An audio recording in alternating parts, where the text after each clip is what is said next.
We back, motherfuckers. It ain't daytime. I ain't drinking. But you got Bobby and Nate on Off the Beaten Path podcast. What's up? Nighttime discussions. What's With happening? daytime drink. Somebody's drinking during daytime. It's 5 o'clock somewhere. Hey man, so I just want to tell the people what made me think to record our conversation tonight is that you were telling me a story. You said for Pete's sake. I was like, what the fuck? I was like, you want to record this? You're like, might as well. Hey man, for Pete's sakes, man, you gotta give it up for him and his sake. Right. So Pete, if you watching this, man, we're caring about your sake and shit. We are. I Your promise you. sake. I said it. I said it. It came out of my mouth, the devil's mouth. For all the Pete's out there, we care about your sake. Nah, just probably one or two of them. Not Just all of want them. to. Yeah, I'm sure No. some. Yeah, I'm sure some of them I could have cared less about their sake. Fuck them, but Hey, you top two or three Pete's, we fuck with y'all. The rest of you can go fuck yourself. 100%. 100. Oh man, there was something on my mind, and now it's not on my mind anymore. You know what I'm saying? This hotel is fucking Mexican food is tearing my stomach up. You gonna wake up with the BGs tomorrow? Bubble guts. Yeah. I was like, BGs. I was like, what? Staying alive? Staying I didn't know alive. what. Yeah, the Oh BGs. shit, the BG. You just thought I said it funny, probably. Yeah. I be saying everything funny, We were so music podcast and you said BGs. I thought you were talking about staying alive, like Saturday Night Fever. no, no, the BGs, bubble guts. I ain't had those in a little bit, but man, they fucking suck. Actually, I lied to you. Monday, Monday morning, around 5 o'clock, cause that's when Brushy wakes up. I went to fart, and I was like, nope, nope, this ain't happening. I ran to the fucking bathroom, and I'm shitting, and then I hear his alarm going off in his bedroom, and I'm just like, fuck, man, he has to get ready for work, man. I'm struggling in here, like fuck. But luckily, I made it out in time. You know, when we were kids and Big would take us fishing or we'd just go for a drive and go somewhere, I often noticed in the back seat of his car that he had toilet paper. And I asked him a few times, I was like, why do you keep that? He's like, hey, man, you just never know. And he was probably like late 20s, early to mid 30s then. And it's just like, never know. Like, never know about what. Like, why would you keep toilet paper? Dude, I'm 34 and I fucking understand. Sometimes it hits and you're like, I ain't making it to a gas station. And there are woods on both sides of the road. And especially if you're I fishing or keep so. two rolls of toilet paper. See, I ain't went that far, and I don't even remember him keeping toilet paper in the back seat. But I mean, if you're fishing or something, and there's no porta potties around, and you gotta go, and you're like, I got all this fishing equipment out. I can't pack it up and make it to the gas station in time. We're gonna have to do this. And what sucks, I haven't had to do it yet, but I've made up my mind that if I have to, I will. But I if feel I'm you. like, if I'm fishing on the ocean, there ain't nowhere to go. Um, There's no woods. yeah, you're in the open. Yeah. And one time it got pretty bad. I was able to pack it up and make it to a gas station. But I was like, I'm wearing swim trunks. I can just go out to chest deep and take a shit. Take a Oh shit. hell no. You gonna shit yourself? So you're just gonna? I was about to say pollute the ocean, but they be shitting. I mean, fishes got to shit, don't they? Yeah, they shit. Yeah. So, I mean, I mean, I would never intentionally go to the ocean and be like, you know what? I'm not gonna use the bathroom before I get home because I got a big toilet. If I'm out there fishing and it's like I can't pack this gear up and make it 10 minutes down the road to the gas station, something gotta give. something's got to give. But the fact that you cannot wipe, I think I would take the risk of driving to the gas station. Yeah, but I mean, it's coming out in water, so it's probably gonna take most of the chunky with it. Speaking of speaking of that, I really want to get a bidet. Hello, Tushy. I the only way I know of that one is from Steve-O's podcast because he always does a pay promotion for it. Oh, Joey Diaz when he had the church podcast, did promotion. And, when I first started listening to Rogan, he had a Hello Tushy. Because I like the way Rogan does ads because he does it in a very Joe Rogan way. Like, man, it's like, why the fuck would you wipe your ass when you get Hello Tushy? So like he does it in a very Joe Rogan way. It's not like very professional and clean. So I used to actually listen to his ads until I got tired of listening to ads. But, I got two things for that. One, Steve-O, of course, is the same way, and he does his podcast in the RV, but he'll cut away from it, and then he'll be in his house, and he'll walk to the bathroom and be like, "But I use Hello Tushy. I'm always paranoid about not wiping perfectly," so he does in the Steve-O way. And also, I've never heard Joe Rogan do a fucking ad before. And then on Spotify, I'm like, what is this bullshit? oh, because you've always watched on YouTube. He does them pre-roll. Right. Yeah, so they're not on YouTube. Yeah. Yeah, if you listen to them on like audio only the way I used to listen, like we were talking about earlier, he does them pre-roll and then post-roll. Exactly. So I never. Oh, and ever. you probably also never heard him like give a biography of the person that's going to be on, because that's only on the audio only. Oh, I didn't even hear him do that with Bill Burr. Well, it's Bill Burr. Right. But he gives like, hey, this is Alicia, and she wrote a book for this, and she's in the seat was previous CIA member. Like he does that shit. Yeah, like he gives like a full bio like pre-roll. And when they start the conversation, they might be mid conversation. He's just like, oh, okay, hit record. He's like, hey, we're live. How you doing? So it's not like he does the biography with the person sitting there. I guess he records it before they show up, where he might do the pre-roll after they leave. I don't know how he does it. Yeah, I feel that. But yeah. I like that because it gives you a little bit more insight of who he's talking to.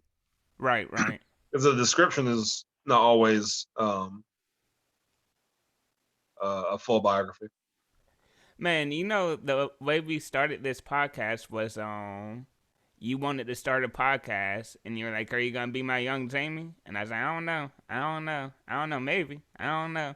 And then I wanted to critique you, so I listened to like the first 2 or 3 episodes, and I was like, "Man, this seems like fun." I want to do this, and I didn't have many critiques. I think the one critique I had, and I catch myself doing this, but it's not the same word. I say, yeah, man, definitely, and then go on with the next thing. And you were saying one thing, and I was like, maybe you want to stray away from doing that after every time you go to a next question. And the only other thing was you over edited one, and I was like, it sounds much better with the static in there instead of the static's there when you're talking, and then when it's silent, it's not there.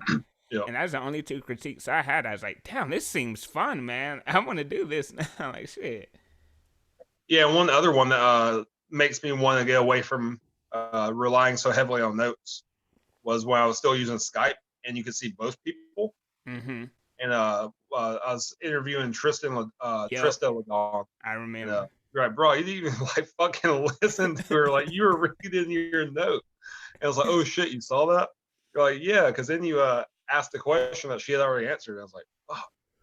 So now I just want to like be so familiar with what I want to talk about that I don't have to rely upon notes. Right. Just like I'm having a conversation with a friend, more of like a catch-up conversation rather than a get-to-know-you conversation. You know, there was one question that I didn't ask the Q-Tip bandits that I beat myself up over. I don't remember which one it was. And there's also, I'll have to find it, but there's one question that I wanted to ask Gailey that I totally forgot. And I was like, damn it, dude, that's the only other question I wanted to ask. But totally, didn't forget about it, just kind of ran out of time. But I don't know, dude. That conversation seemed like much longer than 53 minutes. It felt shorter to me, actually. When I saw it was 53 minutes, I was like, shit. So we ate the chip at 1:38, and that means we went there 15 minutes after that. Right. But 10 minutes of it was just pure pain, so. I was about to say, I guess that's why it seemed like it was going to be longer, was the chip took away us bullshitting. It just, it was fucking Oh damn, yep. It's gonna be a slow rise, and then it fucking kicks in. It's like fuck. Yeah, there's a part say this phone is the microphone. You're just like, man, I gotta go. I remember, and then I walked away, and you hear me yell, "Fuck!" It's funny. We all three left like at separate times, but you had to go do something. Gailey had to go get more milk, and I had to go blow my nose. Yeah,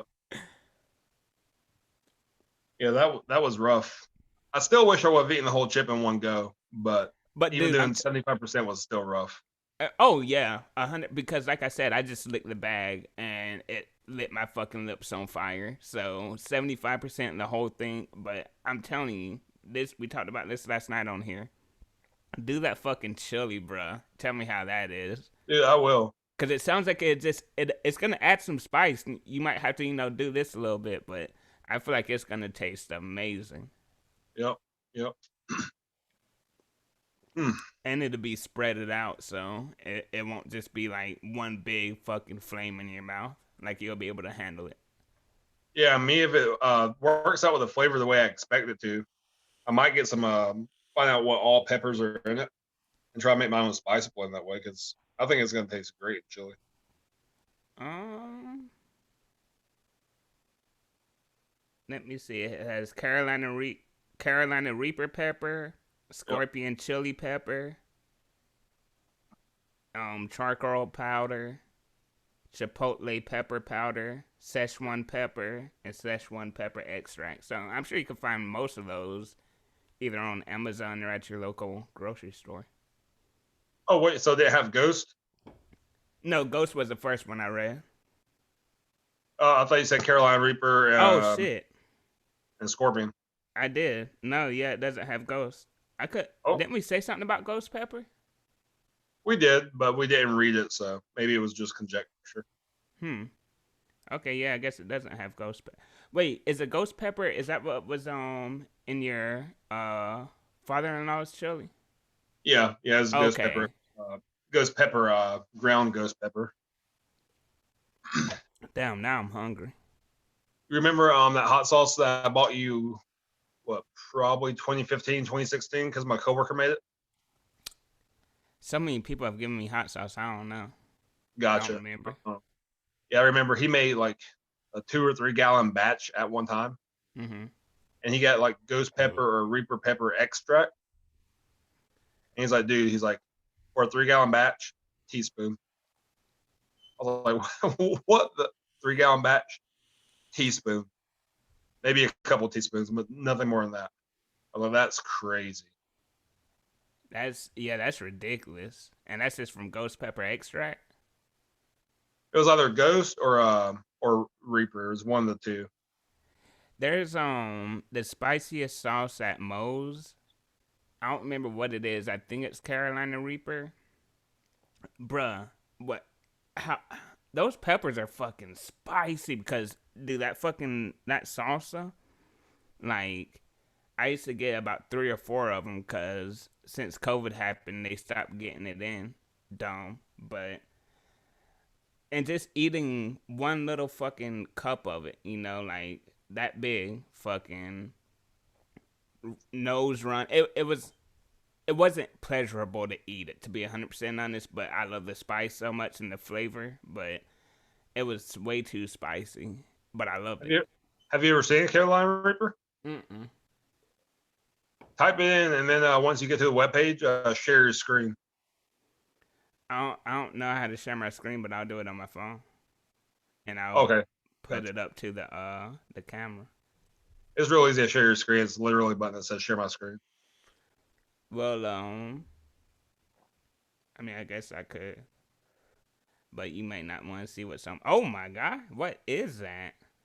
Carolina Reaper. Uh, I don't think it's gonna show really, but oh god, dude, Yeah, that yeah. It looks looked like like death. yeah. I mean, it was made in a lab. It doesn't Oh exist in really? nature. Yeah, Okay, so that's not like a fucking put a seed in the ground. Well, they've produced seeds now. You can Right, buy seeds. right, but this isn't natural. No, it's not natural. They designed it. Um, yeah, made right here in South Carolina. No, I almost got all excited like, nuh-uh, but Carolina. Yeah, Carolina Reaper. Um, I can't remember what city. But one day we drove through it and it was like home of the Carolina Reaper. I was like, oh shit. I didn't even think about, oh, it says Carolina. Like it's probably from one of the Carolinas. It the Carolina Reaper is a cultivar of the capsicum. I ain't gonna try to say that Chinese plant developed by South Carolina breeder Ed Curry, and it was the origin is Fort Mill, South Carolina. Fort Mill. Gotcha. You know, that's Yeah, crazy. and I think they had some delays and then COVID probably fucked up too. But they're coming out with like Reaper Part 2. So like they're going to come out with another Reaper that's even hotter than that one. Why? What's the point? So white people and token black people can buy $15 chips. Yeah, true that, 100%. I ain't no token black person, but 100%. What ethnicity are most of your friends? White. Token. You might be right. I just don't want to be labeled as that, but you're right. Hey, followers, we ain't racist. We're just having fun. But we hang out with a lot of white people and do a lot of white shit like eat really hot $15 potato chips. I was I telling keep saying Dev, potato chip. It's made out of corn. It's a corn chip. I was thinking tortilla chip, but I guess we can call it a corn chip. I mean, corn tortillas are made out of corn. They're Oh, okay. traditional. Yeah, one extremely hot tortilla chip. Yeah, corn. Yeah, you're right. You're telling somebody what? I was um I was telling Devin that I did a one chip challenge, and then this was totally unrelatable. But then like 20 minutes later, my stomach really started hurting, and it wasn't from the chip or the spiciness. It was just like my stomach started hurting. He's like, "Well, maybe you shouldn't do every dumb thing you see on the internet."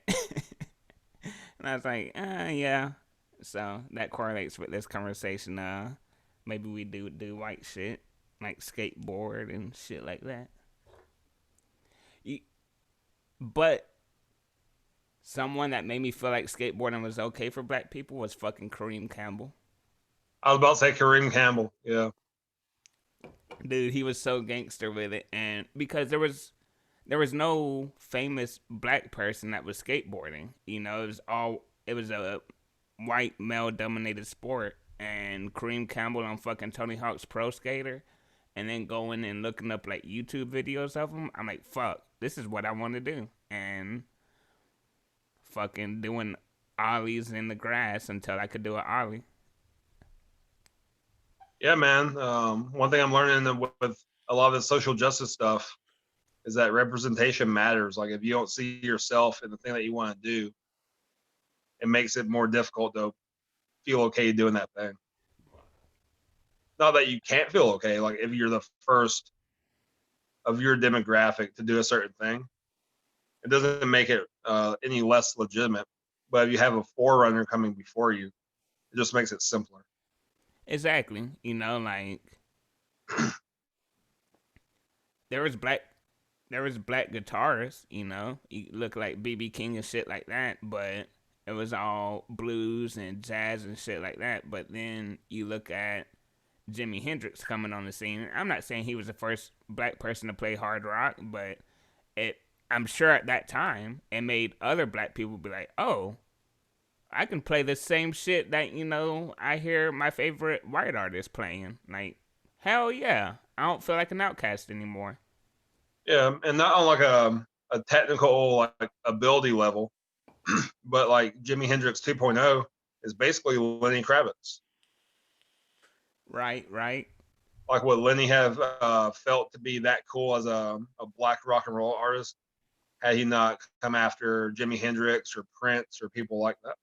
And he was the same way, like if you listen to God, what's the name of that album? Let Love Rule, Yep. maybe. Okay, if you listen to that album, I think there's 12 songs on that album. he takes you through so many different genres. He takes you through rock. He takes you through R&B. The last song on it, or track number 11, is reggae. Like, he takes you through all of these different things. And you look at Jimi Hendrix.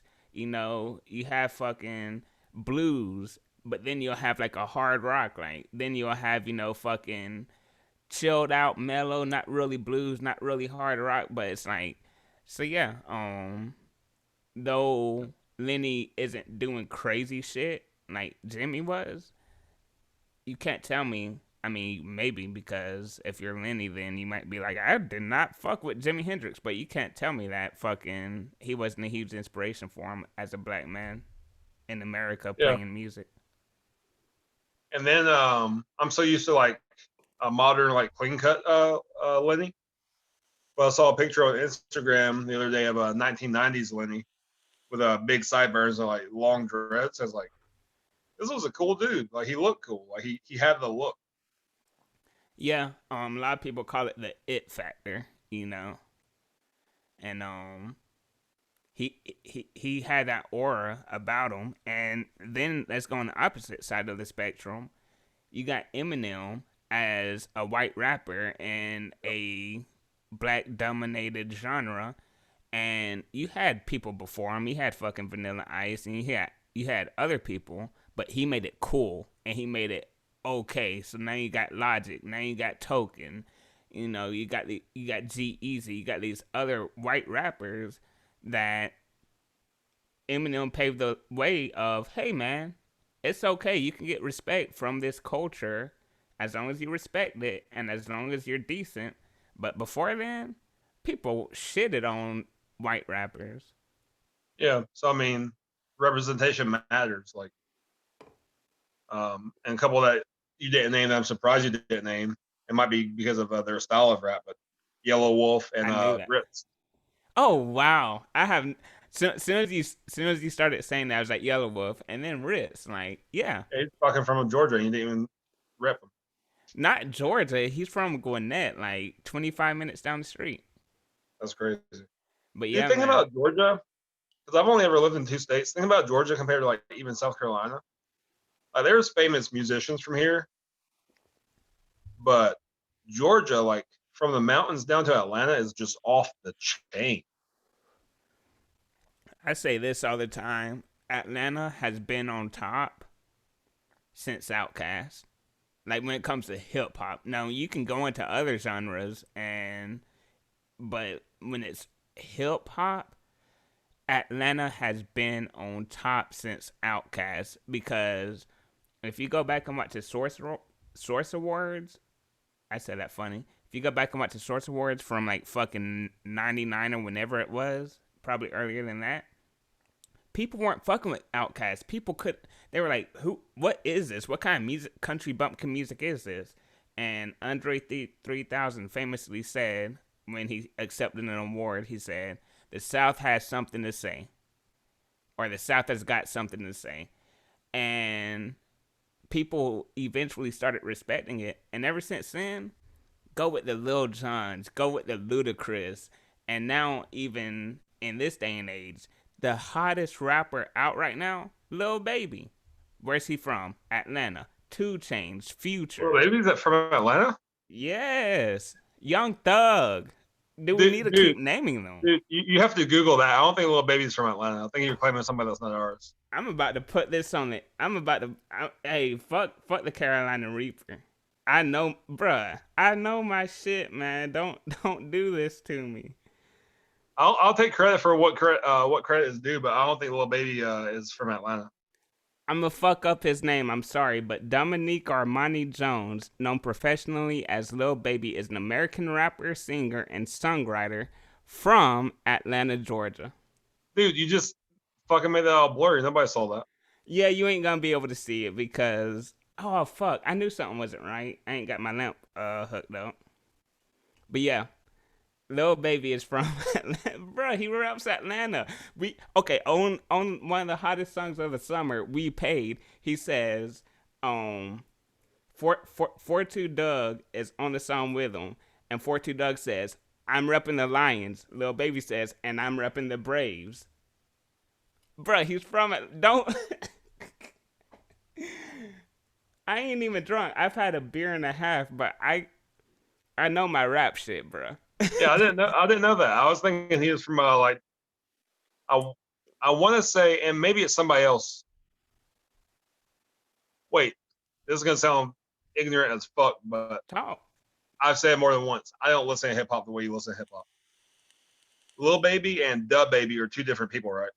Yeah, the baby. He's actually from one of the. I think North Carolina or South Carolina, one of Gotcha, them. Yeah. gotcha. I think I might have been thinking of Da Baby because I want to say he's Okay. from Fayetteville. And that's North Carolina, right? Yeah, look up Da Baby. Yeah, I would bet money right now. I'd put 50 on the table that he's from North Carolina, but I ain't 100% sure. The baby. I want to say he may have been born in New England, but he grew up in like Fayetteville. No, I think you're mixing it up with 21 Savage now because 21 Savage was born in England, New England. Oh, you said New England, so you're talking about the North. Yeah, Oh, okay. Yeah, the baby is from. Oh, okay. He was born in Cleveland, Ohio, but is from Charlotte, North Carolina. Charlotte. Okay, that's who I was thinking of. I was like, no, he's from the North, but grew up in like one of the Carolinas. And see, But that's yeah, something. Charlotte's also North Carolina. So I'm sorry, rappers. I was about to say I pulled a Donald Trump. My favorite thing that Donald Trump did in the past 4 years was when he invited Lil Pump on stage Lil and called Pimp. him Little Pimp. And then And it God wasn't even Lil Pimp, it was Little Pimp. and fucking Lil Pump says his little speech, whatever, that goes on for like 30 seconds, and then Donald Trump comes back to the microphone and says, "That's nice. That's nice." Like, bruh, why is he our president? He just paid Lil Pimp $250,000 to make this appearance and can't even get his name right. Because that man ain't read a teleprompter in 4 years. You He says what know, he wants to. they're literally this was circling around, and from reputable sources, it was either I'm gonna go with something small. He had a $2 million deal so he could get rappers to co-sign him. So you got people like Lil Wayne, Lil Pump, and other rappers that were showing up as rallies or taking pictures with him or posting them on their Instagram. Like, he literally knew black people don't fuck with me, but if I get rappers to fuck with me, maybe I'll be able to pull some of the vote. Like, this is a I don't even know what this word means, but I'm gonna use it. It's a debauchery. Like, what is this? What are we watching? What's going on in America? It's became a celebrity shit show. Hunger Games. Man, fucking what's her name? Katniss. Yeah, Katniss. That's that That's bitch. a weird. That's a weird name. So what? And you got fucking Senna. Like, they all got weird. Not all of them, but they got weird names. Yeah, played by Lenny Kravitz, who we were just talking about. That's he fucking killed that role. Yeah, like when I first saw him, I ain't gonna lie. Like sometimes when musicians become actors, I'm just like, oh, here we go. They're trying to turn this musician into an actor again. Right. Dude, he was actually really skilled at it. He did a good job. It's very believable. This is a different he had different roles, but who's a good music actor or a music turn actor that I think would have been in some really big fucking movies is fucking Tupac. Like, he had Poetic Justice, he had with Janet Jackson, he had fuck, I can't remember the name of it, and if any person that's in the hip hop is watching this, they're screaming at me right now. But I think Tupac, I think he would have been in some big movies because he was a really good actor. Mm-hmm. And I can't remember the name of the movie. He had a small role in it, and I've heard he's had roles where he was much better. So I'd be willing to give him a second try. But that's 50 Cent. Oh, okay. I was about to ask you what movie, but you just said that. Yeah, I can't remember. So he was playing a pimp, and it was a small role, and he ended up dying um, towards the middle or end of it. Someone else who had kind of a good role, the movie overshadowed him was on Hustle and Flow. Ludacris, who played the hater. Ludacris, he had a pretty good role in that movie, and I just looked it up. The Tupac movie I was thinking about is Juice. That and Poetic Juice, yeah. Justice, yeah. But yeah, man, he was a great actor, and I think about this often. And let me ask you this: when it comes to Tupac and Biggie, if their lives wouldn't have ended how short they would have ended, do you think they would have lived on to be like a Snoop Dogg or a Jay-Z who is still respected in the hip hop game till this day? Or do you think we would have looked at him more as an old head that's washed up and needs to get out? I think Biggie probably would have gone on to uh not in a sellout way, but like change with the time, so he's up to date with the trends and he would have stayed relevant. I think Tupac would have been much like Nas. He would have gotten so conscious that he would have been like, "Fuck this game, I'm gonna go do something else." But knowing that if he wants to come back, he could. And that, If uh, Nas came out and dropped Three Matic, because he had what Illmatic, Stillmatic. If he came out and dropped like Three Matic, it would fucking kill, and everybody would love it. He knows he can. We know he can. but he just dropped an album this year, King's Disease. The Nas, the old heads love it. I love it because I'm considered an old head. Old heads love it. The kids these days ain't fucking with it. because they mostly listen to trap and mumble rap, and not to slight on that, because there's some talent definitely there. But if if you listen to Nas's old stuff and then listen to Lil Baby, two different styles. Like 100%. it's not gonna appeal. It doesn't But doesn't connect. mean but it doesn't mean it's bad. I didn't realize that. I don't keep up with hip hop the way you do. So what's it called? King's Disease. Yeah, I'll go check it out. Yeah, and he actually, I mean, God, I keep burping. He hadn't released an album in a minute, and then he released an album, I think, in 2018, which is a Lost Tapes 3. And his Lost Tape series is basically just shit that he dug out the crate. It's nothing new. But then he came out with King's Disease, which is all new shit, and that's kind of what I'm saying because though people don't fuck with Snoop Dogg's music because Snoop Dogg came out with an album I think in 2019. I ain't gonna lie, I hated it. It was garbage in my opinion. But people still respect every time Snoop Dogg talks because he gives you wisdom.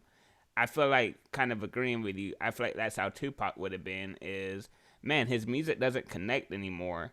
But every time he's on Instagram live, he says some real shit, you know. But Yeah, I think Biggie would have been much like Jay, where Jay today is a lot different from Jigga Man. And to some people, he's still very relevant. yeah, oh yeah, even the newer kids, the people in there. Now teenagers ain't listening to Jay Z's new music, but early 20s to mid 20s and up, like yeah, people are like, damn, I respect this, but Snoop Dogg are like, fuck this music, but he always drops knowledge every time he talks on the mic. Yeah, so I think that's how it would have most likely panned out, just by looking at their rapping styles and their personalities.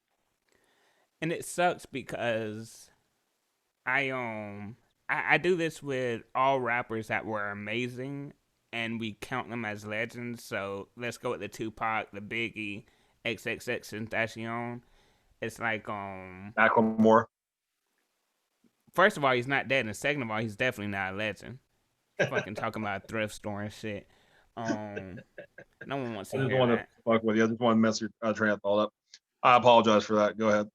Yeah, but it's like what if X would have lived? And what if he would have lived, for 30 or 40 years?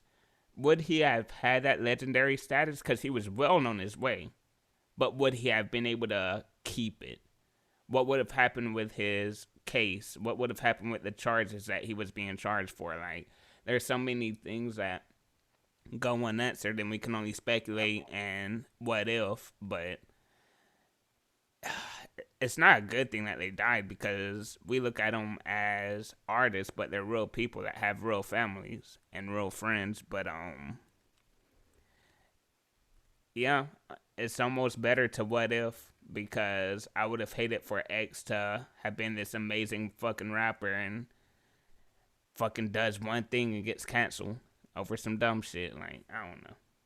Yeah, and talking about them being real people. I didn't even know who Juice World was until after he passed away. Um, but reading a post by his mom on his uh what would have been his birthday this year, dude tore me up. Mm-hmm. It's just like I can't even remember what she said. Somebody else shared it that we followed at the time, and I was just like, "Oh shit!" Yeah, man, it sucks. It's like Dead Blow. We follow this dude. Probably has like 600 followers, you know. But I kind of keep up with him, and he always posts questions to his stories like, "Hey, ask me a question." So, or on this one, he was like, "Hey, I'm gonna cover a song. What song would you want to hear?" And someone said, "Juice World," and he said, "I fucking hate that drug addict." I'm like, bruh, like I know that the people that would be offended by this aren't going to see it, but bruh, it's a real person, man. Like, you hate someone and you've never met them. And if you did have a chance to meet them, would you say that to their face? Or would you say, hey man, do you mind if I get a picture? Probably be the latter. Right? Yeah. Hey man, can I get a picture? Still talk shit on the internet, and they don't give a fuck. Like Yeah, talk shit. I'm happy. I'm fulfilled. Um, I'm getting bags. I ain't worried about your bitch ass on the internet. it's like what someone said. I've heard it plenty of times put in other ways, but um, no one more successful than me has ever hated on me.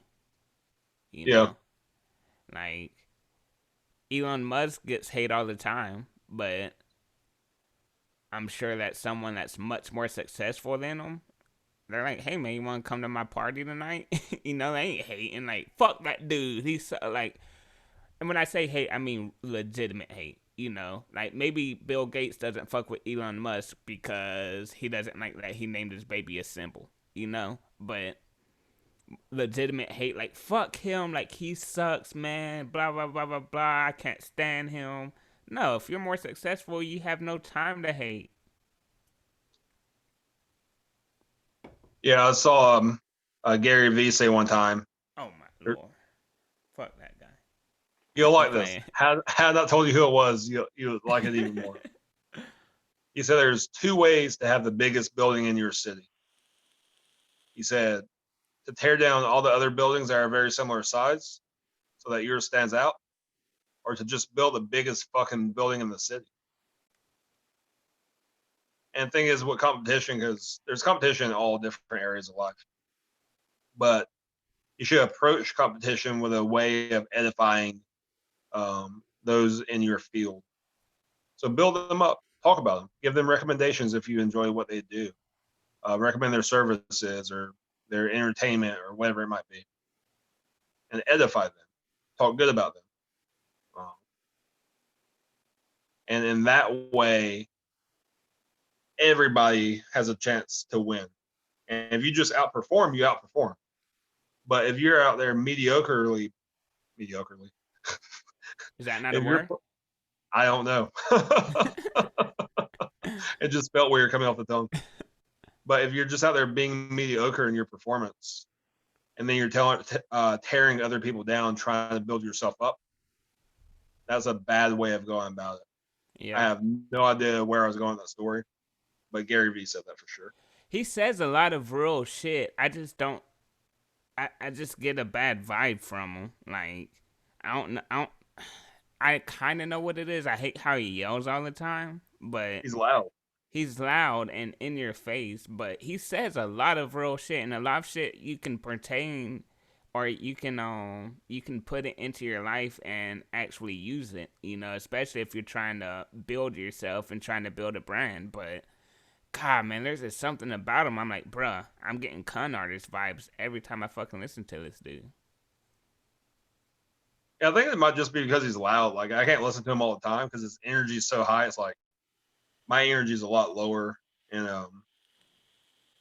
he just kind of makes me anxious. He just talks fast and loud and super energetic and overly passionate. It's just like Chill, I can just only for a listen to it for second. so long before my blood pressure goes up.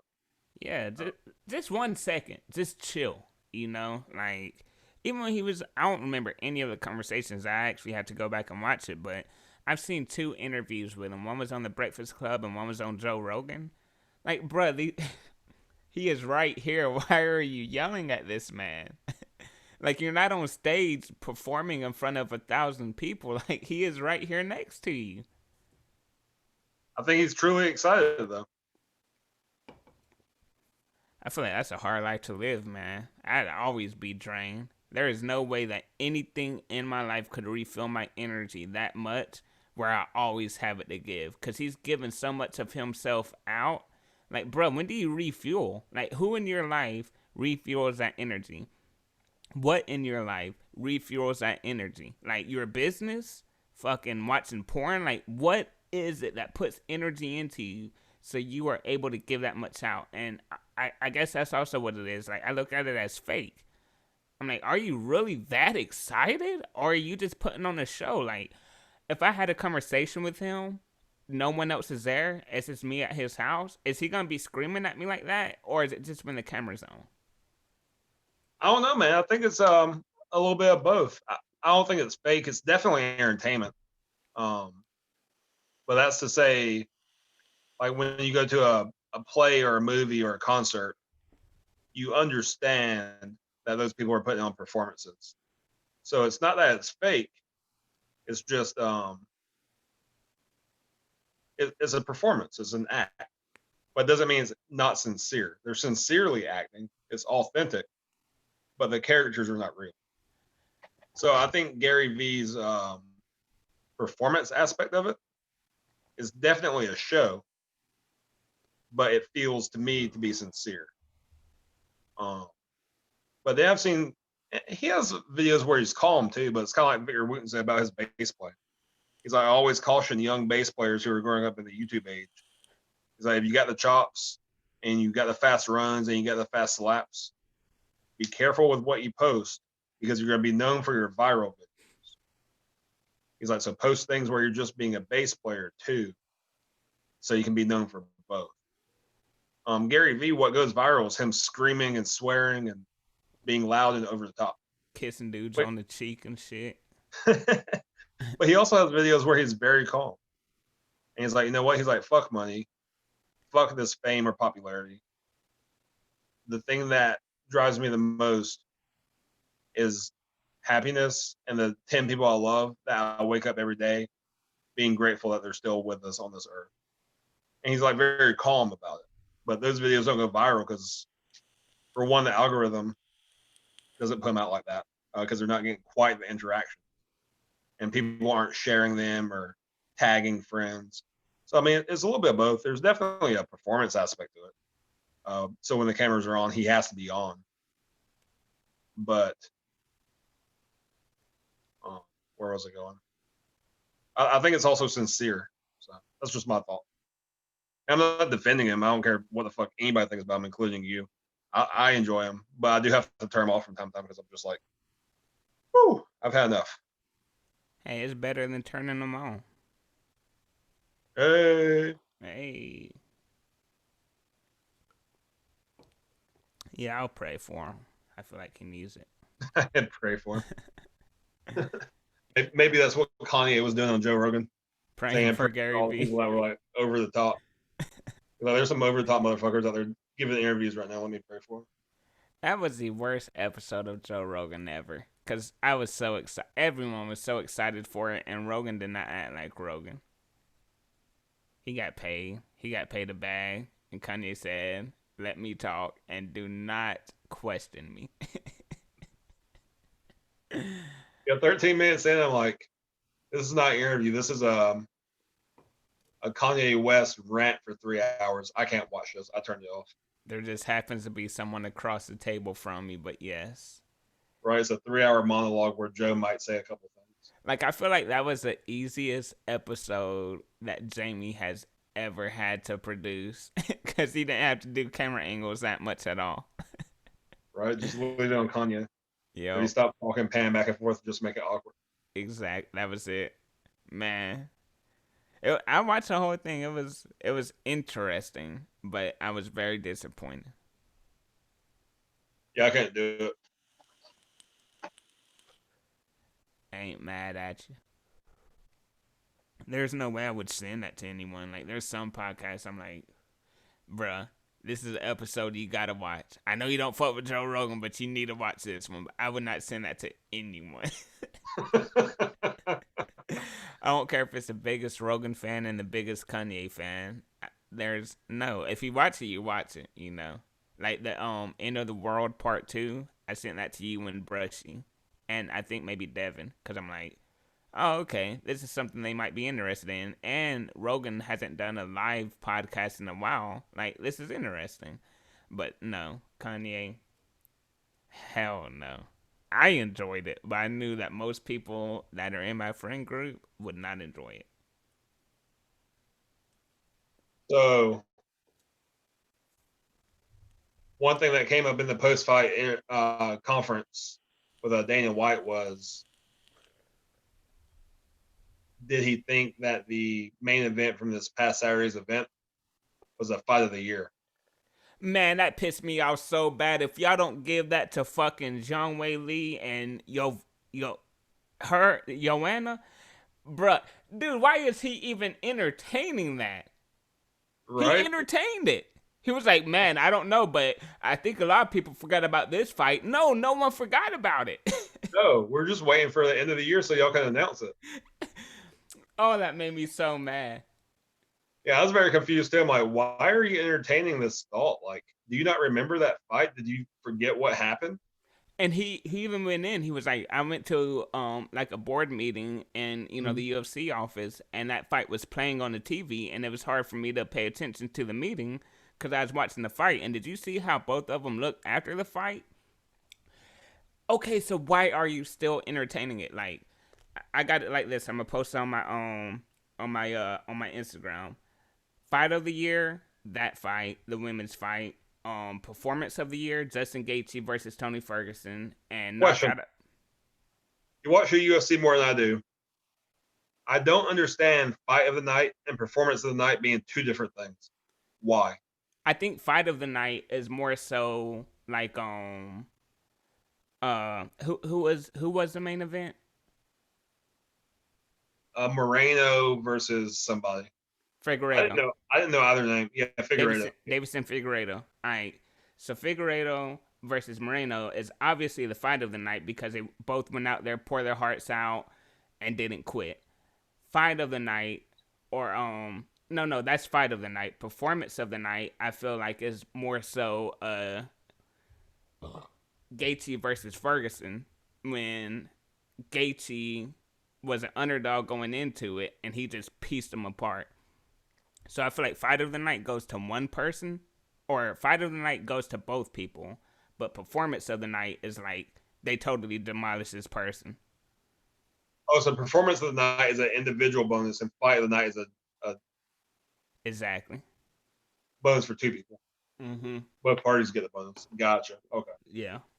I mean, it's probably out there on the internet to understand, but I didn't. I guess my mind never put two and two together. That was two different bonuses, and it occurred to me over the weekend. It's like, wait, those are two different bonuses. What the hell? Right, right. And something else I'm confused about, I thought about this the first time it hit me this weekend, is most times when Dana White goes to a post fight press conference, he starts it off with saying the live gate was this much, pay per view buys was this much. But since COVID, he's been saying live gate, obviously nothing, pay per view buys, blah, blah, blah. He said this is the best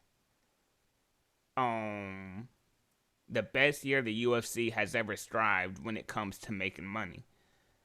And my thing is, how is that possible? Because yes, many more people are buying pay-per-views, but a pay-per-view runs you $60. Live gate, you got people paying 300, 800, 50, 70. Like, how the fuck is you not having a live audience making you more money? Like, with just pay-per-view buys, that doesn't make any sense to me. Well, I understood was that they broke records in everything except for live gate. Right. Not that they necessarily made more money, but that they increased their pay per view to by a substantial amount. I don't And think I don't think it offset the loss of a live audience. I think they still definitely lost money. yeah, I'd have to go back and watch it again because maybe I just I read into it wrong. But yeah, definitely more people, they've gained more followers watching the UFC because there wasn't any football or there wasn't live sports for a minute. UFC was the only ones doing it. No NASCAR or anything. Yeah, they're the first ones back.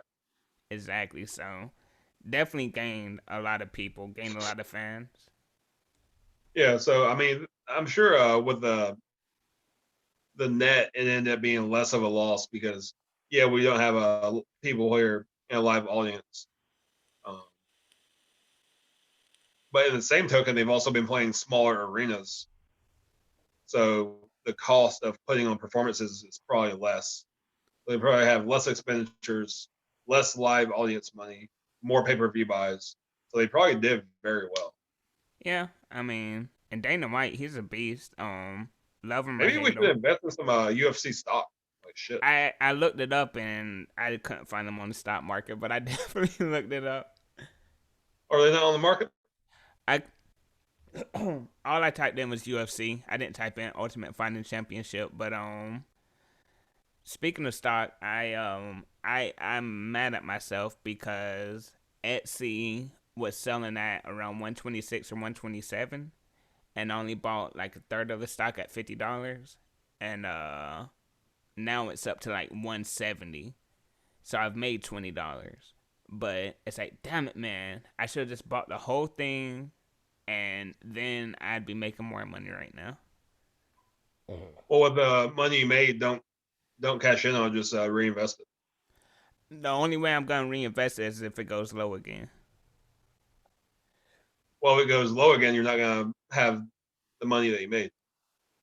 Yeah, but I'll have more stock and I believe it'll go high again. I don't think it's so okay, here's my thing. I got $50 invested that I put into it. Yep. It's at 177 right now. And I did that when it was at 129. So it's at 177. So let's say I equaled it. So whatever I'm investing with the $50, I put in $120. So now I got a whole stock. Is that smart? I mean, I mean, with the market, it's only smart or not smart after the fact. So the more stock you have, as long as it continues to go up, then yeah, you make a move. If it drops, then you're literally losing money and you may have bad. got you. I wouldn't say take any money out of your pocket, but I'm not sure exactly how it works with a third of the stock because I've never done anything like that. But if you made $20, put that $20 back into it. Next time you make $10, put that $10 back into it. Just like never spend your earnings, just reinvest it. Gotcha. Gotcha. But if it goes down, that's bad advice, or I should say that's good general advice, but it's not good specific advice. Because if you do it and that stock goes down, then yeah, your earnings plus your original investment is at risk of being lost. But if it's a stock that shows over time that's going to have continued growth with very little loss, then shit. Because Etsy's not going anywhere. The worst thing that happened at Etsy is it gets bought up by a bigger company. But Etsy's so big now, it's not going anywhere. It's proven that it's going to be here for a long time. 100%. And with with COVID and everything, people are buying more online and supporting more small businesses than ever. So I'm glad that I bought it when it wasn't super high. What do they say? Buy low, sell high. Yep. I'm trying. Gary V's. What did Gary Vee say this time? And I think he said this before, and I didn't understand it. But he was talking about with your investments. He said every time there's a gold rush, people go straight to the gold. But what they don't understand is once the gold runs out, you have no more access to gold. But the people who continue making money after the gold is gone are the people who sell picks and shovels. So Mm. don't invest in the gold, invest in the picks and shovels. So you're investing in picks and shovels with Etsy because what people are doing is online shopping versus in-store shopping. Wanting to support small businesses instead of supporting big capitalism. Right. And Etsy is the pick and the shovel. I fucks with it. Yeah, because that's the tool for which people can actually get things done because of the current situation. Right. Right. What investing app do you use? Robinhood. Okay, I've heard Robinhood. Because I you can start a portfolio with what, like $5. um when you say start a portfolio, do you mean like investing? Yeah, like if I go to American Funds, the mutual fund third party that I use to start my mutual fund portfolio, I have to start investing with 500. If I have 499, I can't start a portfolio. I can't buy stocks. I have to start with 500. Now after that, I can put $5 in or $10 in. But I have to have 500 up front. No, What's I'm the pretty sure. minimum buy with Robinhood? I don't think there is one. I think there Okay, used so to be one. you can literally start with like $5 or $10. Yeah, from what I understand, because I mean I started with 50, so I don't know, but I remember when I was researching on YouTube, it was I think it used to be you had to start with a certain amount on Robinhood, but then they switched it where now you can fucking start with whatever amount you want. It doesn't matter. Yeah, because I mean, say you get paid every 2 weeks, and you would typically eat out 3 or 4 times per pay period. So be like, hey, instead of spending this $50 on food, I can go to a grocery store and get cheaper food. Not, or I guess I should say less expensive food, not cheap as in like just bullshit, but less expensive than restaurant food. And $50 every 2 weeks, I invest in Robinhood. That's going to end up over time making money. So every month you invest $100, and say that $100 each month turns into 110. I mean, over the course of years, you have a portfolio.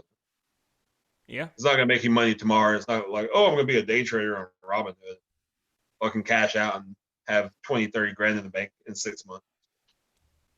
Over the course of 10, 20 years, you now have a portfolio that's worth 100,000, couple 100,000. And all you did was not eat out twice a week.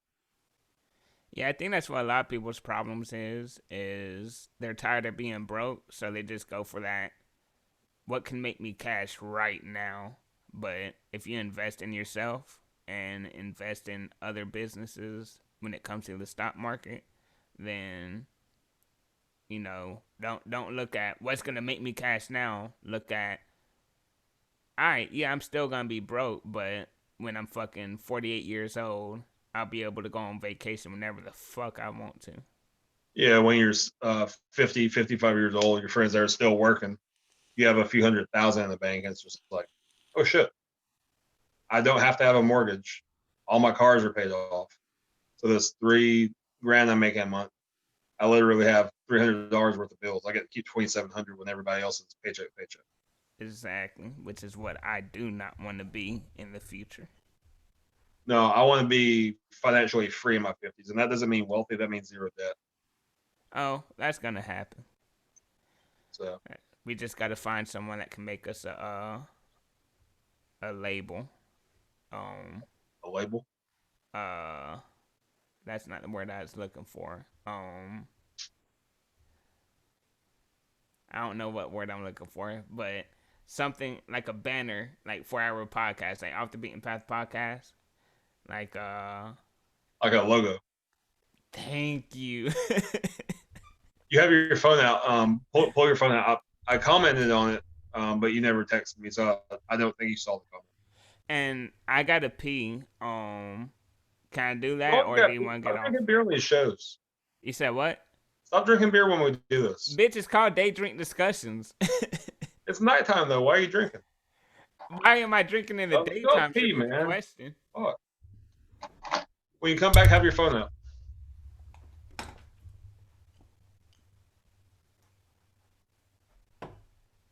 Oh. I'm gonna drink myself some aloe vera.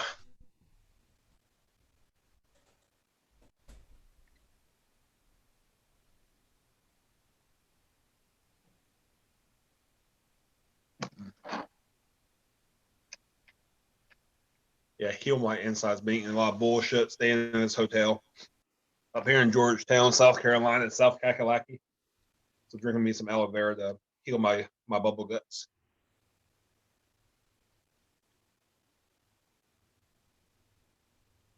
I ain't got shit to say when he leaves. That's why I just bitched him out for pissing. It's like, come on, I don't know what to talk about. I wanted to show you something.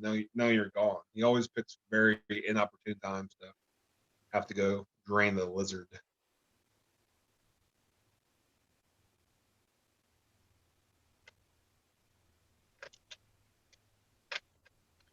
Yeah, so I guess if y'all are still watching this, I applaud you and I appreciate you for supporting us on Off the Beaten Path podcast.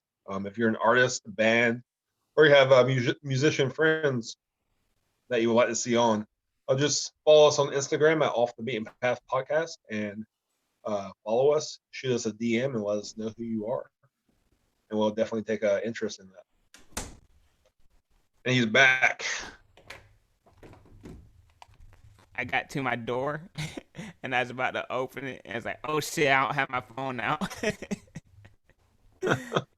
Welcome back. He yelled at me. I'm drinking aloe vera juice. Hey, don't get those little solid chunks in your throat again. I might. Bitch, I might be. Alright, what am I looking up? You're searching Brogan dot draws. Brogan is BROGAN dot draws. Like draws, like what you wear? I ain't got no drawers on. No, like draws like pictures. Oh, okay. Brogan O'Rourke. Yep. All right, what am I? Oh, am I going to his Instagram? Yeah. Man, I didn't know that. I was on the internet. Oh. Well, before you left, I said go to Instagram. You should remember what I said. Yeah, I don't remember that at all.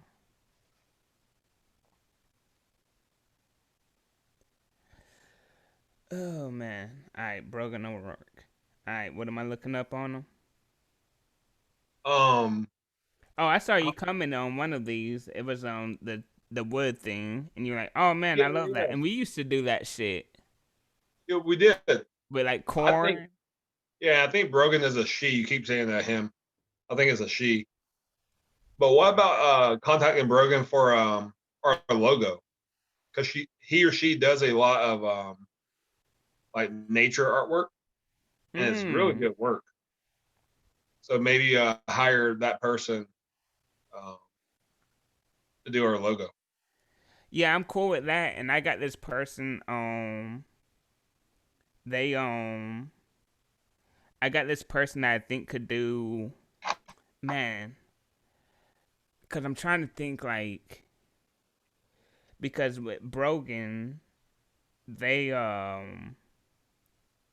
feel like that'd be cool to like maybe put on stickers or shit like that. But I've been thinking about this person about making our Instagram logo. Mm-hmm. And making it of us two, because when I did the podcast with that pastor, he did a logo for that, and I really love how it turned out. But Brogan broken draws, I feel like would be good for like mass marketing. But the dude Yeah, I'm that'd be more thinking like a merch thing. exactly, and the dude like put on T-shirts or stickers and shit like that. But like okay, let me see if you can see this. It's like he did that of me. Oh yeah, that is dope. I remember that. Yeah, so oh now I'm all blue and shit. So that would be cool to have like just for our circle, like you and me. But broken draws, I feel like would be real good for actual merch shit. Yeah. And he only charged me because he was like, dude, I don't normally do this, and I was like, I'll pay you. He was like, I'll have it to you tomorrow, and he charged me like $35, I think. Oh, that's not bad. Mm-mm. No, if you want to hit up Brogan, I'm 100% cool with it. I Cool. feel like Yeah, I'll he hit up Brogan and see how much of the like forest stuff around would you like? it don't really matter to me if that's the main focus or if it's just like slight. It don't matter to me. And what because what I'm thinking, let's see if I can show you what I'm thinking. So I'm gonna disrupt my camera setup right quick because I have it set up on my notepad. So I'm gonna do this. That's notepads you want from work. No, this is my notepad with all my drawings in it. Hmm. Why don't you draw us a fucking logo? I'm not that skilled.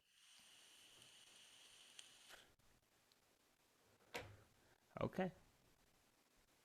I mean, I'll probably sketch out to Brogan the idea I have, but I'm not skilled enough to actually do it.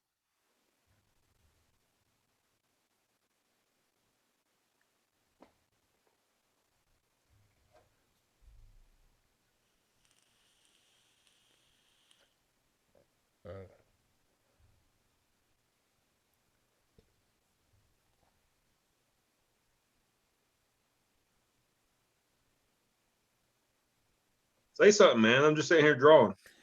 And I don't know whose screen it's on right now, so you're Yeah, that's drawing one that. weird thing. Like, who's it watching? Just sit here being quiet. I'm just staring at the screen, and you're drawing. So I don't know whose screen it was on. There ain't much I got to say. If you, if anyone has never tried Texas Pete's hotter hot sauce, definitely try it. Flavor is the same Texas Pete flavor, but much spicier. It's like it's spicy because Texas Pete ain't spicy. It's for the flavor only, but they're hotter hot sauce. And I've wanted since I was probably about 15 to have the Texas Pete dude tattooed on me. But I don't want it in a space like my forearm or some shit. I probably want it on the place that you can't really see, like the inside of my calf. I mean, the inside of my thigh. So, yeah. Um, I want So that one day. Can you see that in a way that makes sense? 1 second. Oh yeah, I'm cool with that. Yeah. So like on each end, have the trees be a little bit longer or whatever kind of landscape they draw to be a little bit longer. Have our text in whatever font we choose, and then have like landscape, mountains, trees, waterfall, or something above it. Right, right. And I like it because they do really clean lines. But I think if we kind of make it a little bit funky and then did like a kind of a distorted font, I think that might look pretty cool. That's why I was saying, you were like, do you want a lot of nature, a little nature? I'm like, I feel like you would be better at that because on that part of the creative side, I feel like that's more up your lane than it is mine. Like I'm just Yeah. always like, hey, do something, and they do it, and I either like it or don't like it. But I feel like you'd be able to give more direction. Yeah. And I tried to get a logo when I was doing it by myself the first time, but I kept telling this lady what I wanted, and she would not like correct it to what I wanted. So I was just like, you know what, we it's not going to work out because the things I've described is not what you're giving me. Dude, I always felt bad. Kyle Lerman, I seriously doubt you or anyone that knows he's gonna hear this, but I felt so bad for him because when I'd send him my raps for him to mix, dude, it'd be like a list this long of things to do, but he would do it exactly how I envisioned it. But it was that's that's more up my alley. Is I created this. It's kind of like what the Q-Tip Bennett said. Like, this is my baby. Here you go. You can have it. It's like the same thing. I'm like, dude, I need this, this, this, and some of it was so outlandish, like just little tweaks. He'd send it back. I'm like, no, no, no, no. You got to do this. I didn't hear it before, but it has to happen, and he did it so good. I luckily I didn't have someone where I'm like, this is what I want done, and then they do it. I'm like, he's not listening. Yeah, I couldn't do it. You sent me, not sent me. I guess we lived in the same house at the time, but you gave me one of your raps to work on and to do shit with. You know, like, hey, here's all my tracks, here's all my ad libs. This is what I want. And I think I did it one time, and you're like, yeah, but can you do this? I'm like, I ain't fucking with you anymore, dude. But send it back to Kyle. Man, I think you might even say like, Kyle used to do all this shit for me. I'm like, well, fuck that. I ain't doing it.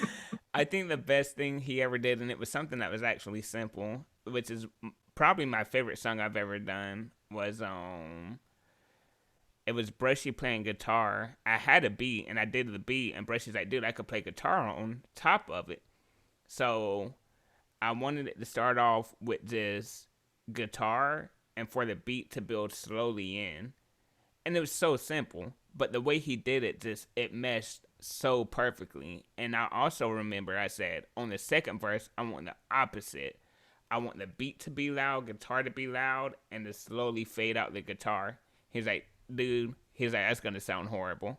He's like, I'm not gonna do that. And I was like, oh, I appreciate it. I appreciate you for telling me, and not just taking my $50 because he took $50 for each song. But yeah, dude, I used to send him like a laundry list of shit. But when it Yeah. comes to like vision and that artistic aspect, like when I sent the dude, hey man, I want to make like a little fucking logo or a banner, for this episode, and he was like, all right, what do you want done? I'm like, here's a picture, do what you do, and he did it, and I was like, yep, that's how I thought it would turn out. But what you just did in that little fucking 2 minutes, that would have never popped into my head.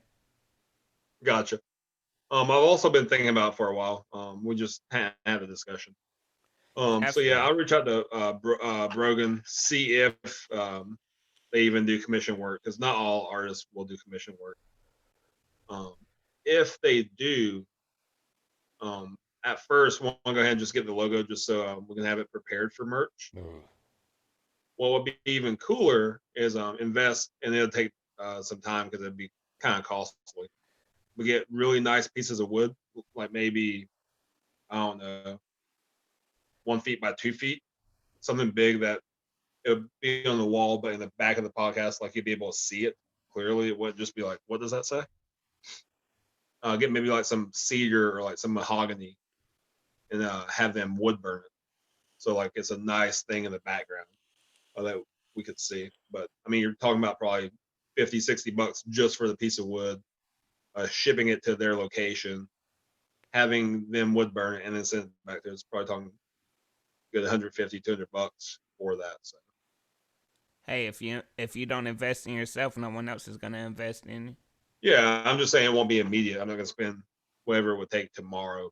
First thing I want to do is get logos and stuff in place. And also when it comes to shirts and shit, Dude, Terminus Tees is still in business. I don't give a fuck. I want to shop with Trevor. Oh, that's right. I forgot about Trevor. Yeah, the homie. Trevor Fuck. Silk Screens. Terminus. I love you guys. I used Terminus back in the day though. No, Um, we both did for Longstreet and Credence. dude, Terminus has been in business for 14 years. Dude, let's get them on. I was about to say it might be out of our reach, but nah, let's try to get them on, bro. Cause I've been using them since I was like 15 or 16. Yeah, because I'm trying to think if if October they've been in business for 14 years, that means I was still on Long Street um, when they started. And I Dude, know if Long Street didn't use them for T-shirts, maybe Forever is Today did. But one of the bands I was in, or maybe even Chris Moats, we didn't do T-shirts, but we did buttons. Remember yeah, those buttons I made? I remember. Yeah, we were like a coffee shop, like acoustic band. That had like camouflage buttons. I was just so used to like the hardcore scene. I was just like, why the fuck will we not do camouflage buttons? This is what the people want. This is what the people want. They asking for it, begging for it. But no, But yeah, definitely. I've definitely used Terminus for merch. And we were talking about merch yesterday. I was like, let me see if Terminus is still in business. Search them on Instagram. And I was scrolling through. I was like, oh shit, they posted 23 hours ago. And I'm just scrolling. Hey, thank you guys for supporting us for 14 years. I was like, what the fuck? Dude, that's crazy. I actually commented on it. They commented back. They're like, hey, whenever you're ready, we're here for your merch needs. We'll love to help you again. No, I saw that. I skimmed over it, but yeah, definitely got to shop with Trevor. But I would love to have the owner, co-owner, CEO, employee, whoever wants to come on. I'd love to have a talk with Terminus. Like I said, it may be out of our reach, but nothing's out of your reach if you don't reach for it. Dude, and back in the day, so many bands that we liked, that's how I learned about Terminus. Like, hey, where'd y'all get y'all's merch? Oh, Terminus Tees out of Atlanta. Hey, where'd y'all get y'all's merch? Oh, Terminus Tees out of Atlanta. Like, they did all like the metal and like hardcore bands merch. Hey, you just told me news. I had no clue they were based out of Atlanta. Yeah, they're Atlanta. All I remember is the way Credence would order our shirts was mom would pay with it with either a credit or debit card, and the money that we made, we would give her cash for, and then she would just put that back in her bank account. But that's how we did Terminus T's order. Like we'd get fucking $200 worth of shirts, and she would order it with her debit card, and we'd pay her cash. Like Yep. Terminus T's, they're the OGs, bruh. Yeah, dude. I mean, their screen printing has always been such high quality too. Shit doesn't peel. It doesn't fade. I mean, all shirts fade eventually, but it doesn't fade quick. I The mean, sizes big. are always right. You order 20 larges, 20 smalls, and 10 extra large. You get what you order. Like, you don't have to send back and be like, hey, you messed my sizes up. Like, on point. Yeah, we've never had that gripe. And you even look at the shirt that Big has. It's the first shirt we ever ordered. It's like a Reaper dude, and he's holding a butcher knife, and it says Credence on top, and on the bottom it says Forward into Battle. Yep, the That was from red one, red and black. that was from Terminus Tees. Big still wears that shirt, and it looks like it was fucking balled at a show yesterday. Yeah. Like Terminus is that shit. But as much as I fuck with Terminus and as much as I would love to have them on, because it'd just be cool to chop it up with them because we're both getting excited about it. We got to shop with Trevor. Yeah, we definitely shot with Trevor for a big shit. But even just have Terminus on, I always like put my money where my mouth is. I'm going to go buy some merch from Gailey's Fit for a King. So I'm definitely going to purchase their new album. When Phineas drops, I'll definitely purchase that. Probably do an unboxing for it. Because I just want to show people, hey, we don't only support in word, but we also support in the pocket. So even if we have Terminus just for like buttons, like spend the big money with Trevor because he's our friend and we definitely want to support him. But to have Terminus on and then just, hey, we're buying buttons from Terminus. So if you need any merch, check them out. Right, right. So, 100%. And there's something I was gonna add tell me about about. Trevor's business because I didn't know what all he was doing. Now I haven't talked to Trevor in a couple of years. What'd you say? What was the Tell me question? about Trevor's business. I haven't talked to him in a couple of years.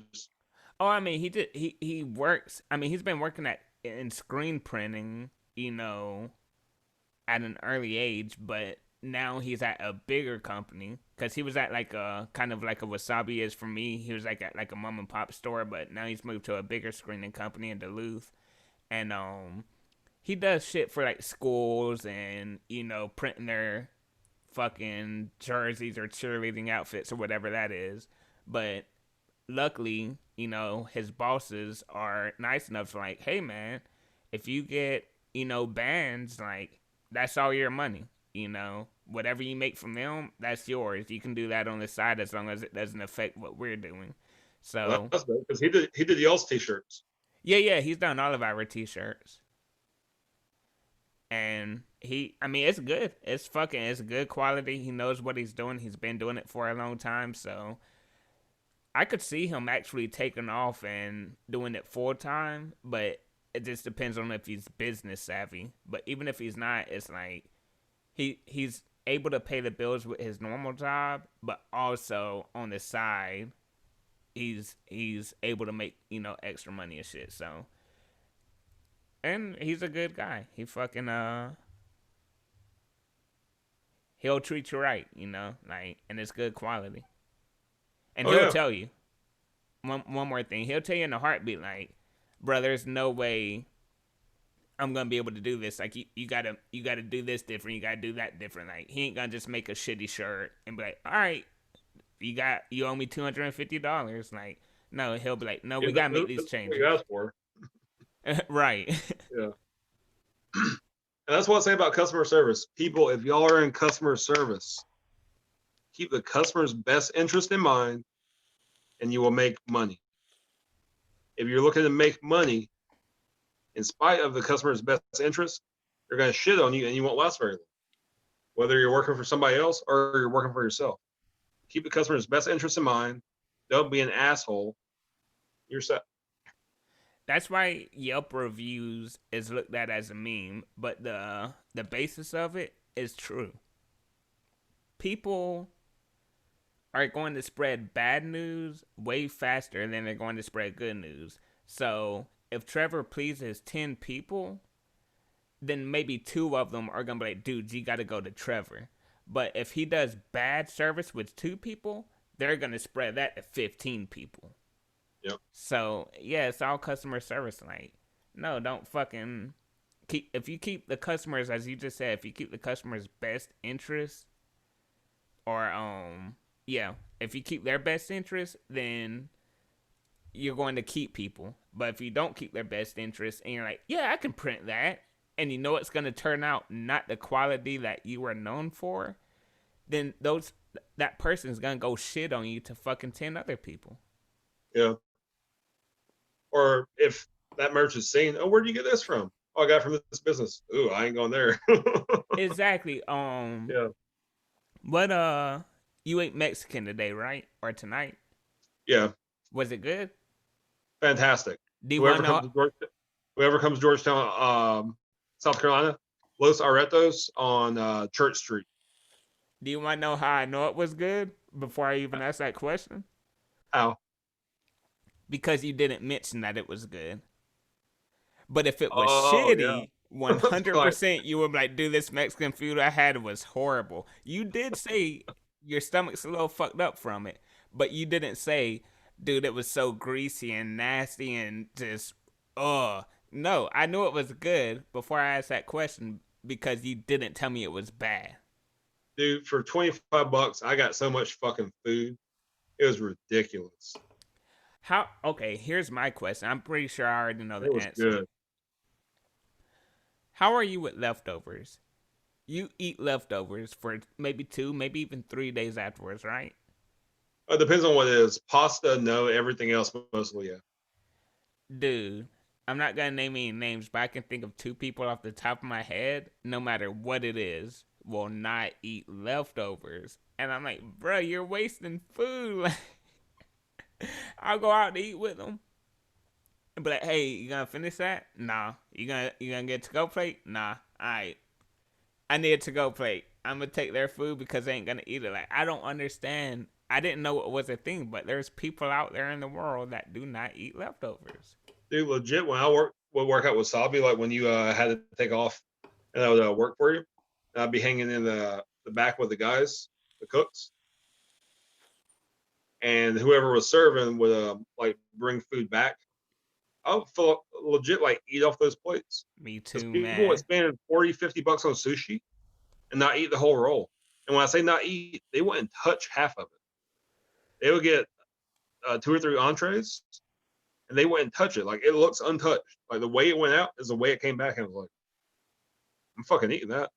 Bruh, as nasty as that sounds, I used Hey, to this do was that. pre-COVID, people. And It's that's like why 10 years ago. that's what I was about to say. Holy shit, that was 10 years ago. But that's what I was about to say is I was telling the same story on my end of how I would do that and like that's disgusting. And I'm like, that is kind of nasty because I don't know what they did with it. But like you said, it looked untouched. It looked like they didn't even get to that part of the roll or they didn't even touch this. And I would eat that shit. But now with COVID, I don't know if I would do it. But bro, I wouldn't do that shit now. Yeah. I used to do that shit all the time. And people often ask when it comes to like working in the restaurant industry, do people spit in food if they don't like the customer, blah blah blah, and all this shit. I never did any of that shit, even if it was someone I didn't like because they tipped me $1 on a $40 tip all the time, or on the $40 ticket all the time. Like, I ain't gonna do that. That's just disrespectful. That's rude, and I have better morals than that. But there'd be, a couple of instances. I'm not gonna double dip, but I'm gonna get as much as I can on this fork and eat your food and then put it back and it's gonna look like I didn't touch it. So I used to do that, and also when the Wait, you plates would were, eat people's food before you delivered it? bro, I'd be starving. Ah! Fucking deliveries everywhere. Have no time to eat. I'm gonna get me a little snack in. That makes me, well, now with COVID, I seal this shit up so you can tell if it's been tampered with. But just hearing that, it's like, man, it's like, was my food eaten on before I got to my house?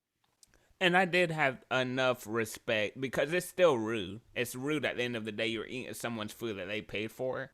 But at the end of the day, I never took a piece of General Tso chicken, ate it, and was like, man, I kind of want another bite, and then dipped it back in. Like, I never did that.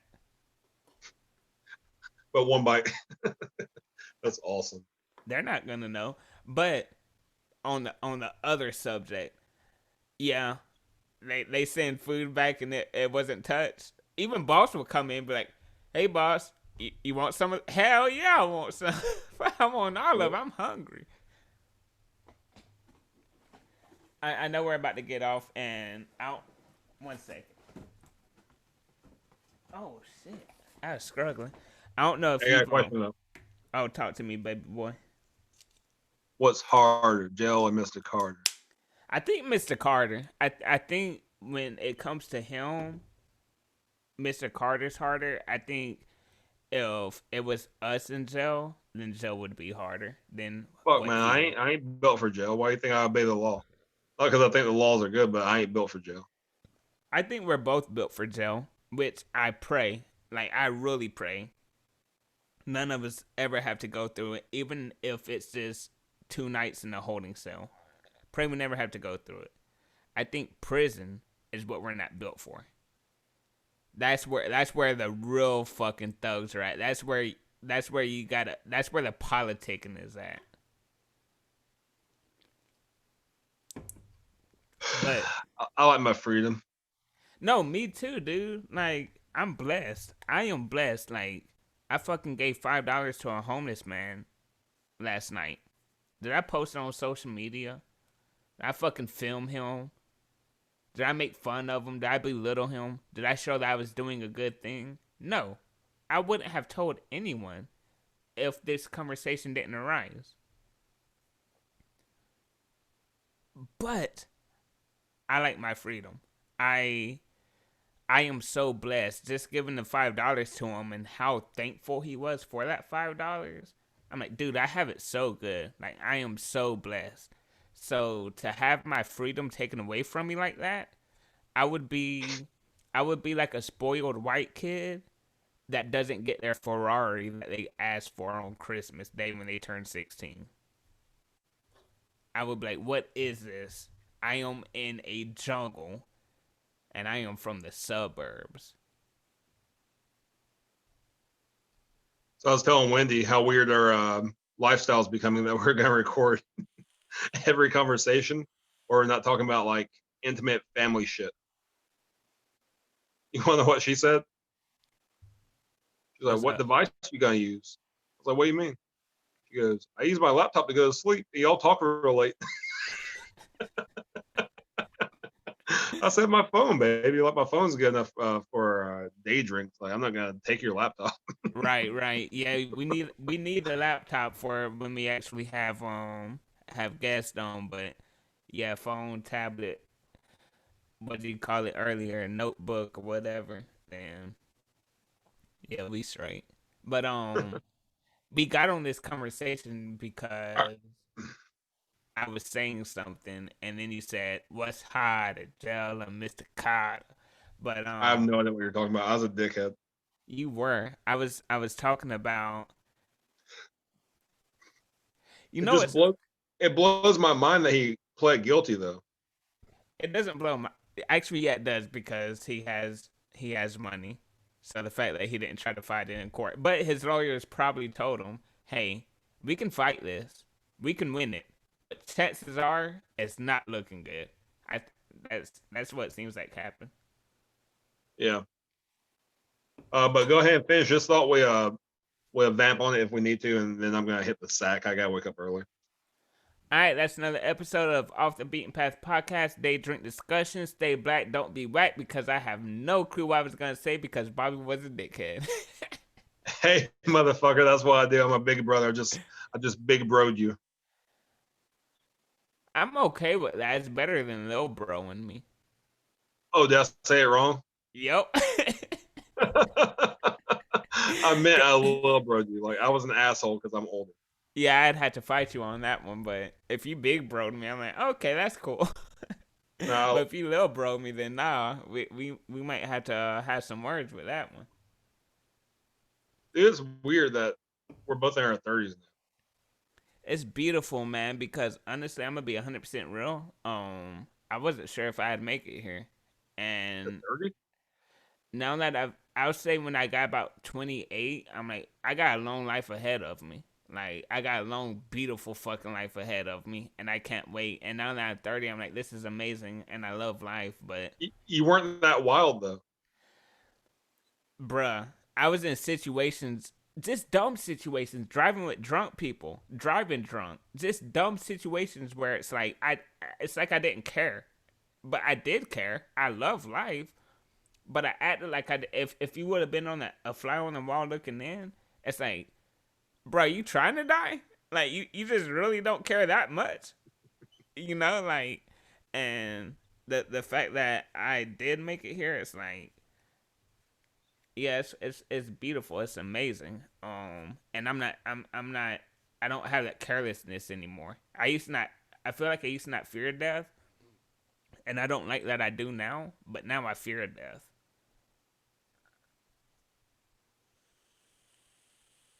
So let me ask you this, because I would like to put your sign off on a t-shirt. The first time you said don't be stay black, don't be whack, sit up straight and hydrate. But you cut it short. So what's your sign off gonna be? I'm that came so natural that because I that wasn't I on the episode with Lucas? I have no idea. I'm pretty sure it came so natural. I just wanted to give a message out there, and you're the first one that says "Stay black, don't be whack." And Really? I don't know if you said on the Zoom call or if you just said it. I'm pretty sure it was. You were like, "All right, man, I gotta go, man. Stay black, don't be whack." I was like, "All right, bye," and that was the end. And it was on a day drink discussions. I'm pretty sure, but then I signing off with Luke. I was like, "Stay black, don't be whack. Drink water, fix your posture, stay hydrated." Drink Blah blah water, blah. fix your posture. That's what it was. Yeah, and that was it. And it just came to me because I was thinking of all the things I was trying to do in my life. I'm like, Okay, Bobby says stay black, don't be whack, and I've been drinking more water, and I've also been making sure that my pipes are straight because I have scoliosis. That's something I need to watch out for. So I just said it, but now it doesn't feel natural. So stay black, don't be whack. It sounds it still feels natural. I don't feel like I'm forcing anything. Gotcha. So I like, and I'm sure that is a saying that people have said plenty of times. But if we wanna fucking put it to our sayings, because maybe it's not on a T-shirt somewhere, I'm cool with stay black, don't be whack. Like, here's something I was thinking about is Carlos Miller, which is part of the 85 South show. 85 South. I'm gonna get one of their shirts. I'm gonna get their hoodies for right now are $35 only for this week, so I'm gonna get a hoodie. But he his thing is no matter what he posts, the only hashtag he has at the end of it is quit touching shit. I have no clue what it means. Maybe it was one of his old skits. I don't know, but it's always hashtag quit touching shit. So I don't feel like we're at that level where someone thinks quit touching shit. Oh, 85 South Show, that's Carlos Miller. Like if we have stay black, don't be whack, if we keep putting that as the only Hashtag. hashtag, I feel like people aren't gonna catch on until we got like 10,000 followers, and then they want to start using it. So when do you think we should use because you've kind of mentioned it? When do you think we should use hashtags only for our podcast, not for what we're posting? So I've never posted metal before, but now we got Gay Leon. I'm posting hashtag metal, hashtag breakdown. When do you think we should start using our own hashtags? Okay, let's do it now. and I and the reason I say this, because you sent me Gailey's thumbnail over the weekend, and I responded real quick. What gave me that response was I follow this jazz musician. He's also a music educator on YouTube, a guy named Adam Neely. And one of his quotes that he says often is repetition legitimizes. And then he repeated, repetition legitimizes, repetition legitimizes. And what he means by that is that if you come up with a motif or some sort of anthem, if you repeat it, it makes it that much more powerful. Because think about like song structures, like the typical American song structure: intro, verse, chorus, verse two, chorus, bridge, chorus. But what's the part that everybody really remembers? A course. very simple chorus because it's repeated. Another thing he talks about is if you're improvising and you make a mistake, play that same mistake 2 or 3 more times, and people won't hear it as a mistake, but they're like, oh, it's been repeated. So this must actually be a unique part of their improvisation.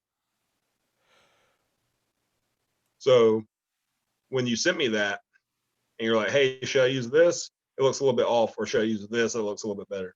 I was like, use the one that we've been using because it Bad. legitimizes every Bad. single photo. It might not be the perfect color, but it's off the beaten path podcast color because that's the first one you chose and you repeat it. So it should be every single thumbnail. And you know what's crazy is when I use Artios, I fucking it pissed me off because I'm like this off pink does not match, so I gotta use red. But anytime I see it, it pisses me off even more because I'm like, this is so different. So I'm glad that you actually said that because I unconsciously thought of Artios. It makes me feel uncomfortable, but it's not because it doesn't match. If we use every color for that, it'd be fine. But it made me. I'm just now realizing this now that you said it that the reason I feel uncomfortable is because it's so different from any of the ones we've ever used before, which It is doesn't repeat each the and every pattern. one. Yeah, So even if that off pink peach color that you found doesn't work, it works. I like that. And honestly, after you gave me the heads up on this one, I started to see that one as better because I think even subconsciously I'm like, this one looks better. but I hope he chooses this one. And then he chose it, and I'm like, oh, okay, yeah, we're gonna stay with that one. But I didn't even realize it was something being signaled in my brain of, bruh, it looks better, but it fucks up the whole vibe of y'all posting on Instagram. Like if someone's scrolling those two things, gaily, audio, it's gonna stand out of what was different about this podcast than the other one because this ain't what they do. Yeah. So I didn't even look and see which one like was a better color scheme. I'm just like, gotta repeat. Yeah, I guess we can kind of talk about this later if you wanna let it simmer a little bit. But what do you think after this? We're done. But what do you think should be the our hashtags? Because I think one would be too simple for us, but maybe two or three of them. Stay black, don't be whack. Maybe off the beaten path. Like, do you have any off the top of your head? Those two make sense. I don't think there's anything else that we've repeated either naturally or forced that would make sense. So let's say we have an interview or an episode with let's go crazy. We have an episode with Lenny Kravitz. Instead of putting like alternative rock, black artists, and shit like that, we have an episode with someone that is huge. But instead of going to his audience, we would still put off the beaten path, stay black, don't be whack. Yeah. Hey, you said it. It's on Yeah. recording. From now on, that's the only two I'm using. And if we come up with any in the future, awesome. I ain't using any more. And if you want to be like, bruh, man, that shit ain't reaching. I don't give a damn. Go back and watch the end of the fucking Day Drink Discussions episode number 9. Go look at that shit. See what you said. No, because here's the thing though, because it might be a slower build, but Rome wasn't built in a day, so Hell no. it might take longer to get awareness because it's going to be organic reach. But by the time people catch on, we're going to be the only people that's posted to that hashtag, and we're going to have hundreds of posts to that hashtag, and they're like, "Oh shit, stay black, don't be whack" is off the beaten path podcast. Off the beaten path is off the beaten path podcast. No one else is posting this. So when it says, "Oh, fewer than 1,000 posts," it's all us. I'm down for that because I was looking at Carlos Miller and it's only quit touching shit. And he's And, big. and he could put that on a shirt, and people are gonna buy it. Put it on He already, button, buy it. he already Stickers. has. He's already Yeah, done it. repetition legitimizes. It's like what's harder, Jeller, Mr. Carter. He also said in three-peat. Actually, I don't know. It was on the Carter 3, but he said repetition is the father of learning. Yep. All right, brother. And who's Wheezy F Baby? I mean, we could go on Wayne forever. People get mad because he recycles different lines, but you don't forget that shit. It's like what we said with, or what I said with T Dub. I'm like, hey, bruh. I said, no one believed that Lil Wayne was the best rapper alive. But the fact that he said it so much, a lot of people started believing it. So if you keep saying that you're the king of freestyles, people are going to start believing it. Yeah, did he ever release a Year of the Dub? Down. We're in the middle of December. When was he supposed to release it? I think it's this month or next month. Man, I hope he does because I know how that is with an artist when you're like, I want to release something here. This is when it's going to happen. And then shit happens and you can't release it as a small Yeah. artist. But Yeah, yeah, I'm looking forward to it. Like I've been checking in every now and then. It's like, oh, not released yet. It's gonna be fucking badass. I'm excited for it, man. I can't wait to repost it. I ain't gonna repost any bullshit, but I don't think it's gonna be bullshit. Like I think it's Even his EP that he did, I can't remember the name off the top of my head, but his EP was really good. yeah, I'm excited for it. Might need to check in at the beginning of the year and be like, hey man, Year of the Dove coming out anytime soon. We're excited for it. Yeah, because I want to hear it. All Because I right, don't bro. listen to a whole lot of like underground rappers that are on the come up, but I love him. Like he's really good. Nah, he's good. He's dope, and I like that he raps about real shit. And just have a conversation with him was just real. Like I didn't feel at any point I'm like, oh, he's putting on a persona. You know, like it was who he was, and he had never met us.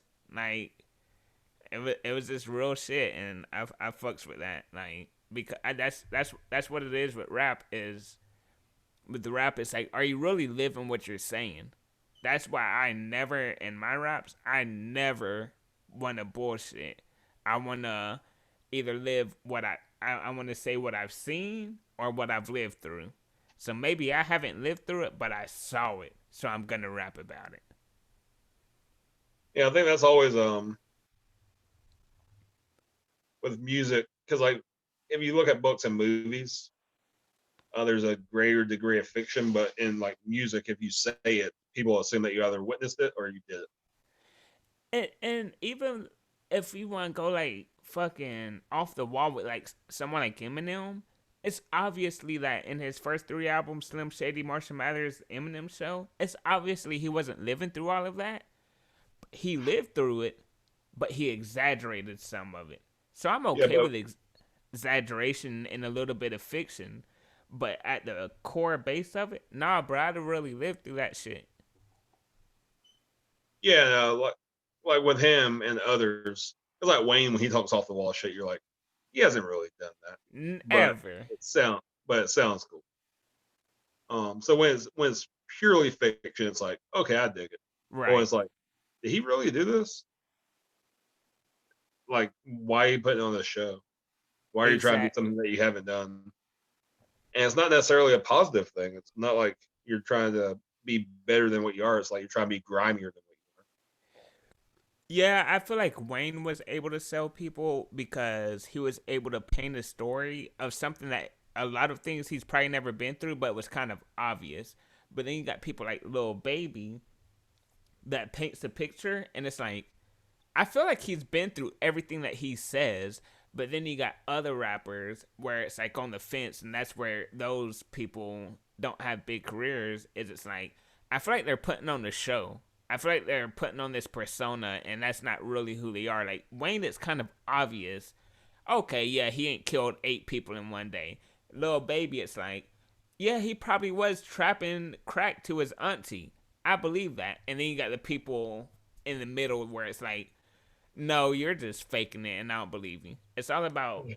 believing them, and I feel like it's okay to have fiction in rap, but don't try to make it look like, oh no, this is what I really do on a daily basis.